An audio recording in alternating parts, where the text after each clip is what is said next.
महाराष्ट्राच्या राजकारणात लोकनेता ही पदवी अनेकांना लावली जाते, पण स्वतःच्या जिद्दीवर, सामान्य कार्यकर्त्यांच्या ताकदीवर आणि जनसामान्यांच्या प्रेमावर ही पदवी ज्यांनी खऱ्या अर्थाने कमावली ते नाव म्हणजे गोपीनाथ मुंडे. जेव्हा जेव्हा पक्षांतर्गत राजकारणात मुंडेंना बाजूला सारण्याचा किंवा दाबण्याचा प्रयत्न झाला, तेव्हा या माणसानं थेट दिल्लीच्या तख्ताला आव्हान दिलं. पक्षाच्या केंद्रीय नेतृत्वाला, लालकृष्ण अडवाणींना आणि नितीन गडकरींसारख्या पक्षाध्यक्षांना आपल्या अटींसमोर झुकायला भाग पाडलं. महाराष्ट्राच्या राजकारणात स्वतःच्या पक्षाविरोधात दोनदा उघडपणे बंड पुकारणारा आणि दोन्ही वेळा स्वतःची ताकद सिद्ध करणारा दुसरा नेता राजकारणात दिसत नाही. आजच्या व्हिडिओतनं गोपीनाथ मुंडे यांनी त्यांच्याच पक्षाविरोधात पुकारलेल्या त्या दोन ऐतिहासिक बंडाची संपूर्ण स्टोरी आपण पाहणार आहोत. नमस्कार, मी आरती आणि तुम्ही बघताय बोल भिडू. महाराष्ट्रात भाजपची पाळंमुळं घट्ट रुजवण्यात आणि पक्षाला सत्तेपर्यंत पोहोचवण्यात दोन माणसांचा वाटा सर्वात मोठा होता. एक म्हणजे प्रमोद महाजन आणि दुसरे म्हणजे गोपीनाथ मुंडे. ही केवळ मेहुणे आणि दाजींची कौटुंबिक जोडी नव्हती, तर महाराष्ट्राच्या राजकीय इतिहासातील सगळ्यात यशस्वी आणि आक्रमक ड्युओ होती. प्रमोद महाजन यांनी दिल्लीच्या राजकारणात पक्षाचे केंद्रीय सूत्रधार म्हणून स्थान निर्माण केलं, तर गोपीनाथ मुंडेंनी महाराष्ट्राचा किल्ला आणि संघटन सांभाळलं. एकेकाळी शेटजी भटजींपुरता मर्यादित मानला जाणारा भारतीय जनता पक्ष महाराष्ट्रातल्या घराघरात आणि तळागाळात पोहोचवला तो गोपीनाथ मुंडे यांनी. प्रमोद महाजन यांच्या सोबतीनं त्यांनी माधव फॉर्म्युला यशस्वी केला. शेतकरी, कष्टकरी आणि बहुजन समाजाला पक्षाचा मुख्य पाठीराखा बनवलं. फक्त पक्ष वाढवला नाही, तर ग्रामीण भागातून आलेली तरुण फळी राजकारणात उभी केली. मराठवाड्यात पंकजा मुंडे, संभाजी पाटील निलंगेकर, तानाजी मुटकुळे, प्रकाश शेंडगे, विदर्भात देवेंद्र फडणवीस, सुधीर मुनगंटीवार, पांडुरंग फुंडकर, राजेश बकणे, पश्चिम महाराष्ट्रात राम शिंदे, उदयनराजे भोसले, तर उत्तर महाराष्ट्रात गिरीश महाजन, एकनाथ खडसे, मुंबई विभागातनं विनोद तावडे, आशिष शेलार यांसारख्या अनेक नव्या दमाच्या नेत्यांना बळ देऊन भाजपची नवीन पिढी घडवली. पाशा पटेल यांच्यासारख्या शेतकरी नेत्यांना भाजपमध्ये आणलं. भाजपला बहुजन चेहरा दिला. 1990च्या दशकात गोपीनाथ मुंडे जेव्हा विधानसभेत विरोधी पक्षनेते झाले, तेव्हा त्यांनी काँग्रेस सरकार विरुद्ध अक्षरशः रान उठवलं. तत्कालीन मुख्यमंत्री शरद पवार यांच्यासारख्या अत्यंत मातब्बर आणि बलाढ्य नेत्याविरोधात मुंडेंनी भ्रष्टाचाराच्या मुद्द्यांवरनं थेट मैदानी लढाई सुरू केली. त्यांच्या या तुफानी आणि आक्रमक प्रचारशैलीमुळे आणि बाळासाहेब ठाकरेंच्या झंझावातानं 1995 मध्ये महाराष्ट्रात पहिल्यांदाच शिवसेना आणि भाजपच्या महायुतीचं सरकार सत्तेवर आलं. 1995 ते 99 या काळामध्ये गोपीनाथ मुंडे महाराष्ट्राचे उपमुख्यमंत्री आणि गृहमंत्री झाले. गृहमंत्री म्हणून त्यांनी दाखवलेला आक्रमकपणा आजही आठवला जातो. मुंबईतील दाऊद गँग, अंडरवर्ल्ड आणि संघटित गुन्हेगारीचा सफाया करण्यासाठी त्यांनी मुंबई पोलिसांना पूर्ण स्वातंत्र्य दिलं होतं. पण राजकारणात कसलाच भरवसा नसतो आणि काळ नेहमीसारखा राहत नाही, असं नेहमी म्हणतात. 3 मे 2006 ला प्रमोद महाजन यांचं अत्यंत दुर्दैवी आणि अकाली निधन झालं. या एका घटनेनं गोपीनाथ मुंडे यांच्या डोक्यावरचं राजकीय आणि वैयक्तिक छत्र पूर्णपणे हरपलं. महाजनांच्या निधनानंतर भाजपच्या केंद्रीय आणि राज्य पातळीवरच्या सत्ता समीकरणांमध्ये फार मोठे फेरबदल झाले. पक्षामध्ये नितीन गडकरी यांचा प्रभाव वेगाने वाढायला लागला. गडकरी हे नागपूरचे आणि राष्ट्रीय स्वयंसेवक संघाच्या वरिष्ठ नेतृत्वाच्या अत्यंत जवळचे मानले जायचे. महाजनांच्या मृत्यूनंतर महाराष्ट्रातील भाजपच्या नेतृत्वावरनं आणि वर्चस्वावरनं पक्षामध्येच दोन गट एकमेकांच्या समोर उभे राहिले. एक महाराष्ट्र प्रदेश अध्यक्ष नितीन गडकरी यांचा गट आणि दुसरा गोपीनाथ मुंडे यांचा गट. नितीन गडकरी हे संघटन आणि पायाभूत सुविधांच्या विकास कामांवर भर देणारे नेते होते, तर मुंडे यांचा तळागाळातल्या कार्यकर्त्यांमध्ये, शेतकऱ्यांमध्ये आणि बहुजन समाजात प्रचंड थेट जनाधार होता. महाजन नसल्यामुळे पक्षात आपल्याला जाणीवपूर्वक डावललं जातंय, आपल्याला निर्णय प्रक्रियेतनं बाजूला केलं जातंय, अशी तीव्र भावना मुंडे आणि त्यांच्या समर्थकांच्या मनात निर्माण झाली. गडकरी यांना RSS आणि मोहन भागवत यांचा पाठिंबा असल्याचं अनेक वेळा सांगितलं गेलं, त्यामुळे गडकरी यांना केंद्रीय स्तरावर अधिक बळ मिळालं. मुंडे यांना कधी कधी डावललं जात असल्याची भावना ही होत होती आणि याच अंतर्गत संघर्षातनं ठिणगी पडली एका फार मोठ्या राजकीय भूकंपाची. 2008 साली एप्रिल महिन्यात मुंबई भाजपच्या अध्यक्षपदाची निवड होणार होती. मुंबई हे देशाची आर्थिक राजधानी असल्यानं मुंबई भाजपचं अध्यक्षपद हे अत्यंत प्रतिष्ठेचं आणि राजकीय दृष्ट्या महत्त्वाचं मानलं जातं. गोपीनाथ मुंडे हे किरीट सोमय्या किंवा प्रकाश मेहता यांच्यासारख्या तळागाळात काम करणाऱ्या आणि व्यापारी वर्गाशी संपर्क असलेल्या नेत्याला मुंबई अध्यक्ष करू इच्छित होते. पण प्रदेश अध्यक्ष नितीन गडकरी यांनी मधु चव्हाण यांच्या नावाचा आग्रह धरला. मधु चव्हाण हे खरं तर पूर्वी मुंडे यांचे सोबती होते. पण नंतर ते गडकरींच्या गटात गेले. मुंडे यांनी चव्हाण यांच्या नावाला कडाडून विरोध केला. राम नाईक आणि बाळ आपटे यांच्या समितीने सुद्धा चव्हाण यांच्या बाजूने कौल दिला. अखेर 19 एप्रिल 2008 ला लालकृष्ण अडवाणी मुंबईत आले असताना गडकरींनी हा वाद त्यांच्या समोर ठेवला आणि अडवाणींनी मधू चव्हाण यांच्या नियुक्तीवर शिक्कामोर्तब केलं. खरं तर हा गोपीनाथ मुंडे यांच्या राजकीय अस्तित्वावर आणि स्वाभिमानावर थेट हल्ला होता. अडवाणींनी निर्णय दिल्याच्या अवघ्या 24 तासात म्हणजे 20 एप्रिल 2008 ला गोपीनाथ मुंडेंनी भाजपच्या राष्ट्रीय सरचिटणीस पदासहित सगळ्या पक्षीय पदांचा तडकाफडकी राजीनामा दिला. मुंडेंचा राजीनामा बाहेर येताच भाजपच्या केंद्रीय नेतृत्वाला धक्का बसला. पण खरी क्रांती पुढे घडणार होती. मुंडेंच्या समर्थनार्थ महाराष्ट्रातील संपूर्ण भाजप संघटना रस्त्यावर उतरली. मुंडेंना पाठिंबा दर्शवण्यासाठी महाराष्ट्रातल्या भाजपच्या शेकडो पदाधिकाऱ्यांनी राजीनाम्याचं सत्र सुरू केलं. देवेंद्र फडणवीस, सुधीर मुनगंटीवार, खासदार हंसराज अहिर, गिरीश बापट यांच्यासारख्या प्रमुख नेत्यांपासून ते जिल्हाध्यक्ष, नगराध्यक्ष आणि नगरसेवकांपर्यंत जवळपास 4000 कार्यकर्त्यांनी एकाच वेळी पक्षाच्या पदांचे राजीनामे दिले. संपूर्ण महाराष्ट्र भाजप मुंडेंसोबत होता. गडकरी, अडवाणी आणि राष्ट्रीय भाजप हतबलपणे हे पाहतोय अशीच परिस्थिती निर्माण झाली होती. आणि याच दरम्यान मुंडेंनी एक अत्यंत मुत्सद्दी आणि हुशार राजकीय चाल खेळली. त्यांनी थेट मातोश्री गाठली आणि शिवसेना प्रमुख बाळासाहेब ठाकरे यांची भेट घेऊन त्यांचे आशीर्वाद घेतले. या भेटीनं भाजपच्या दिल्लीतील पक्षश्रेष्ठींना स्पष्ट आणि थेटपणे संदेश गेला, जर भाजपने मुंडेंना सन्मान दिला नाही तर मुंडे स्वतःचा स्वतंत्र झेंडा उभारू शकतात आणि युतीचा मुख्य भागीदार असलेला शिवसेना पक्ष सुद्धा मुंडेंच्याच पाठीशी उभा राहील, असा तो मेसेज. यानंतर दिल्लीतील भाजपचं मुख्यालय पुरतं हादरलं. दिल्लीतल्या पक्षश्रेष्ठींना त्यावेळी अक्षरशः घाम फुटला, असं पत्रकार सांगतात. भाजपला समजलं की मुंडे हा फक्त कागदावरचा नेता नाहीये, तर कार्यकर्त्यांचा महासागर त्यांच्या मागे उभाय. अखेर अवघ्या 3च दिवसात भाजपच्या केंद्रीय नेतृत्वाला मुंडेंसमोर माघार घ्यावी लागली. मधू चव्हाण यांची मुंबई अध्यक्षपदाची नियुक्ती रद्द करण्यात आली आणि मुंडे समर्थक गोपाळ शेट्टी यांची मुंबई भाजपच्या अध्यक्षपदी अधिकृत निवड झाली. गोपीनाथ मुंडे यांनी आपलं पहिलं बंड पूर्णपणे यशस्वी करून दाखवलं होतं. 2008चं राजीनामा नाट्य गोपाळ शेट्टी यांच्या नियुक्तीनंतर शांत झालं असलं तरी मुंडे आणि गडकरी यांच्यातला सुप्त संघर्ष संपलेला नव्हता.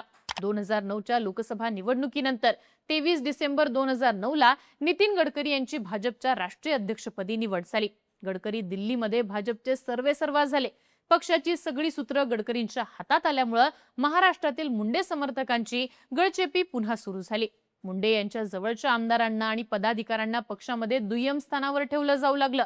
गोपीनाथ मुंडे हे लोकसभेत उपनेते नक्कीच होते, पण महाराष्ट्राच्या राजकारणावरची आपली पकड सुटते की काय अशी अस्वस्थता त्यांच्या मनात सातत्याने घर करत होती. या अस्वस्थतेचा सगळ्यात मोठा आणि दुसरा स्फोट झाला जून 2011 मध्ये. या वेळेला वादाची कारणं एकापाठोपाठ एक घडत गेली. पहिलं कारण ठरलं पुणे भाजपचं अध्यक्षपद.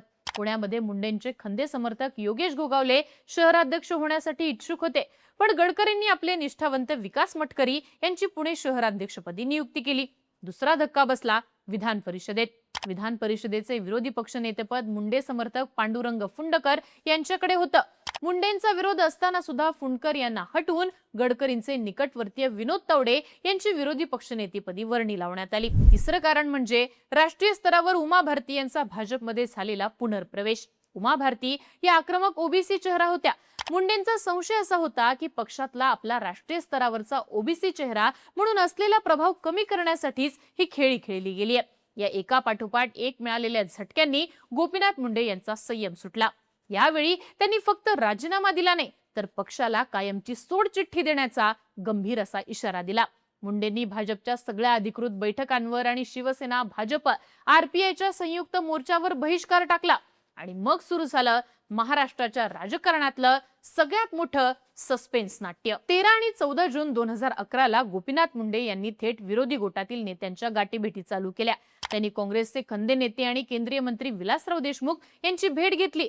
पाठोपाठ राष्ट्रवादी काँग्रेसचे वरिष्ठ ओबीसी नेते छगन भुजबळ यांची देखील भेट घेतली.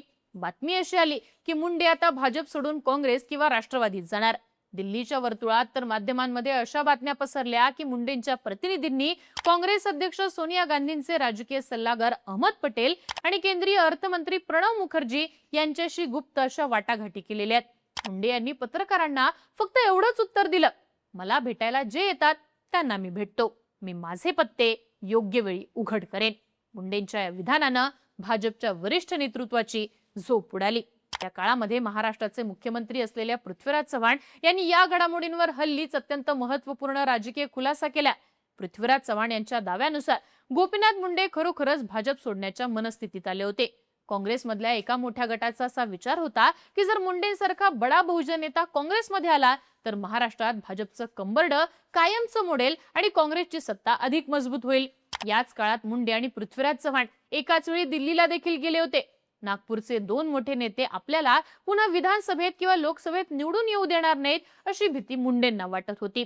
म्हणूनच त्यांनी थेटपणे काँग्रेसच्या वरिष्ठ नेतृत्वाशी गुप्त चर्चा सुरू केली असं सांगण्यात येतं। पृथ्वीराज चव्हाण पुढे सांगतात की गोपीनाथ मुंडे हे रात्री 2 वाजता दिल्लीमध्ये अत्यंत गुप्तपणे आम्हाला भेटायला आले। मी महाराष्ट्र सदनात न राहता एका हॉटेलमध्ये राहिलो जेणेकरून कोणालाही सुगावा लागू नये। तत्कालीन प्रदेशाध्यक्ष माणिकराव ठाकरे देखील सोबत होते। मुंडेंची त्यावेळी एकच अट होती, मला खासदारकीचा राजीनामा द्यावा लागेल, त्यामुळे मला केंद्रात मंत्री करा आणि पोटनिवडणूक लढवू द्या। पृथ्वीराज चव्हाण यांनी सोनिया गांधींचे राजकीय सल्लागार अहमद पटेल यांच्याशी चर्चा केली आणि सोनिया गांधींची रीतसर परवानगी घेतली। सोनिया गांधींनी मुंडेंच्या काँग्रेस प्रवेशाला हिरवा कंदील दिला। कॅबिनेट मंत्रीपद एकदम शक्य नसलं तर राज्यमंत्री म्हणजे स्वतंत्र पदभार देण्याचं ठरलं। सगळं काही ठरलं होतं, फक्त बाकी होती एक औपचारिक स्वाक्षरी। पण याच ठिकाणी पृथ्वीराज चव्हाण यांच्याकडनं राजकीय कारकिर्दीतली एक सगळ्यात मोठी चूक घडली असं म्हणतात। पृथ्वीराज चव्हाण म्हणतात की मी आधी पंतप्रधान कार्यालयाचा राज्यमंत्री होतो आणि नंतर मुख्यमंत्री झालो। सोनिया गांधींनी हा निर्णय मान्य केला म्हणून मी आनंदात होतो, पण मी पंतप्रधान डॉक्टर मनमोहन सिंग यांना याबद्दल काहीच विचारलं नव्हतं। जेव्हा मी पंतप्रधान मनमोहन सिंग यांच्याकडे गेलो आणि ही गोष्ट सांगितली तेव्हा ते माझ्यावर प्रचंड रागवले। डॉक्टर मनमोहन सिंग यांनी अत्यंत रोखठोक शब्दांमध्ये पृथ्वीराज चव्हाणांना सुनावलं की एका विरोधी पक्षाच्या गटनेत्याला किंवा उपनेत्याला लाच दिल्यासारखं मंत्रीपद देऊन पक्षात घेणं हे चुकीचं आहे। मंत्रिमंडळ बनवण्याचा अधिकार पक्षाध्यक्षांचा नाही तर पंतप्रधानांचा असतो। मी याला मंजुरी देणार नाही। अगदी पंतप्रधानांचाच नकार आल्यामुळे पृथ्वीराज चव्हाण यांना अखेर माघार घ्यावी लागली। त्यांनी अत्यंत जड अंतःकरणाने गोपीनाथ मुंडे यांना बोलावलं आणि संपूर्ण परिस्थिती सांगत सॉरी म्हटलं। त्यावेळी खचलेल्या गोपीनाथ मुंडेंनी पृथ्वीराज चव्हाण यांच्याकडे पाहिलं आणि ते एकच वाक्य बोलले, पृथ्वीराजजी तुम्ही माझा राजकीय खून केलाय। या संपूर्ण राजकीय वादळावर महाराष्ट्रातनं अत्यंत तीव्र प्रतिक्रिया उमटल्या। शिवसेनेचे खासदार संजय राऊतांनी शिवसेनेची भूमिका स्पष्ट करताना म्हटलेलं की गोपीनाथ मुंडे हे महाराष्ट्रातील महायुतीचे मुख्य शिल्पकार आहेत। बाळासाहेब ठाकरे आणि मुंडेंचं नातं कौटुंबिक आहे। भाजपच्या पक्षांतर्गत गटबाजीमुळे आणि मतभेदांमुळे महाराष्ट्रातली युती कमकुवत होता कामा नये। मुंडेंसारख्या नेत्याचा योग्य सन्मान पक्षात झालाच पाहिजे। दुसरीकडे भाजपचे राज्यातले ज्येष्ठ नेते एकनाथ खडसेंनी त्यावेळी पक्षातलं संकट टाळण्यासाठी मध्यस्थीची मुख्य भूमिका बजावली। खडसेंनी तातडीनं मुंडेंच्या वरळीतील पूर्णिया या निवासस्थानी जाऊन त्यांची भेट घेतली। पत्रकारांशी बोलताना खडसे असं म्हणालेले की गोपीनाथ मुंडे हे आमचे ज्येष्ठ आणि सर्वमान्य नेते आहेत। त्यांच्या मनात काही गोष्टींवरनं दुःख आणि राग आहे जो रास्त आहे, परंतु ते भाजप सोडून कुठेही जाणार नाहीत। आम्ही पक्षाचे वरिष्ठ नेते लालकृष्ण अडवाणी आणि नितीन गडकरी यांच्याशी बोलून मुंडेंच्या सगळ्या मागण्या आणि सन्मान पुनर्प्रस्थापित करू। एकनाथ खडसे, सुधीर मुनगंटीवार आणि विनोद तवडे यांनी सलग बैठका घेऊन गोपीनाथ मुंडेंचा राग शांत करण्याचा प्रयत्न केला। खरं तर गोपीनाथ मुंडे हे लालकृष्ण अडवाणी यांचा अत्यंत आदर करायचे। परिस्थिती हाताबाहेर जातीये हे पाहून अडवाणी आणि व्यंकय्या नायडू यांनी स्वतः पुढाकार घेत मुंडेंशी चर्चा सुरू केली। संघाच्या वरिष्ठ नेत्यांनी सुद्धा मुंडे पक्षाबाहेर जाऊ नयेत यासाठी पडद्यामागून मध्यस्थी केली। मुंडे लहानपणापासूनच संघ आणि जनसंघाच्या विचारसरणीत वाढलेले असल्यानं पक्षाशी असलेलं त्यांचं नातं तुटू नये असा प्रयत्न सगळ्यांकडून करण्यात आला। केंद्रीय नेतृत्व आणि मुंडे यांच्यात झालेल्या चर्चेनंतर काही महत्त्वाच्या अटींवर सहमती झाली आणि तडजोड घडून आणण्यात आली। महाराष्ट्रातल्या भाजपशी संबंधित सगळे मोठे निर्णय, मग ते विधानसभेच्या निवडणुका असू देत किंवा तिकीट वाटप असू देत, गोपीनाथ मुंडे यांना डावलून कोणताही निर्णय घेतला जाणार नाही असं आश्वासन त्यांना देण्यात आलं।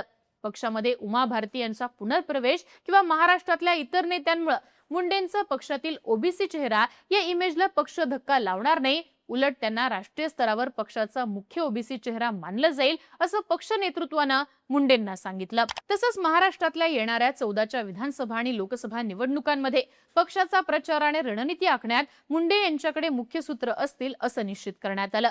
पुणे भाजप अध्यक्षपदी विकास मटकरी यांची नियुक्ती झाली असली तरी मुंडे समर्थक योगेश गोगावले आणि त्यांच्या कार्यकर्त्यांवर कोणताही अन्याय केला जाणार नाही आणि त्यांना पक्षामध्ये योग्य पुनर्वसन दिलं जाईल असं आश्वासन देण्यात आलं।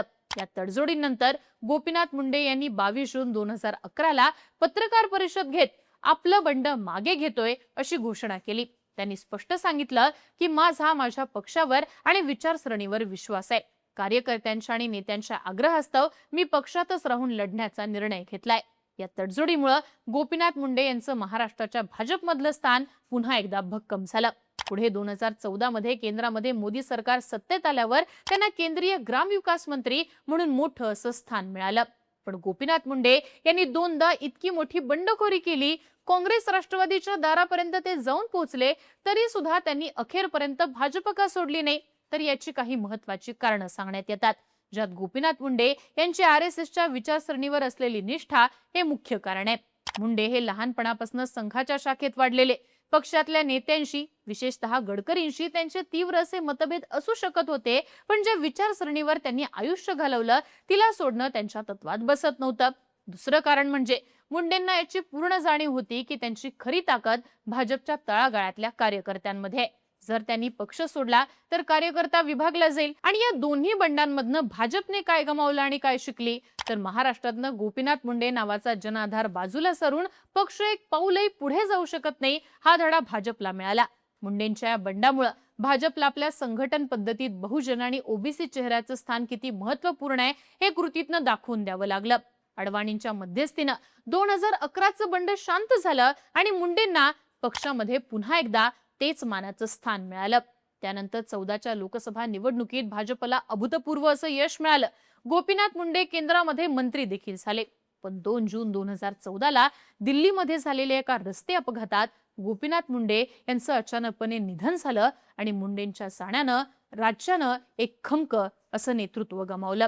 थोडक्यात सांगायचं तर गोपीनाथ मुंडे हे केवळ एक राजकीय नेते किंवा मंत्री नव्हते, तर ते 18 पगड जातींच्या, कष्टकऱ्यांच्या आणि तळागाळातील सामान्य माणसांच्या आशेचा जिवंत किरण होते।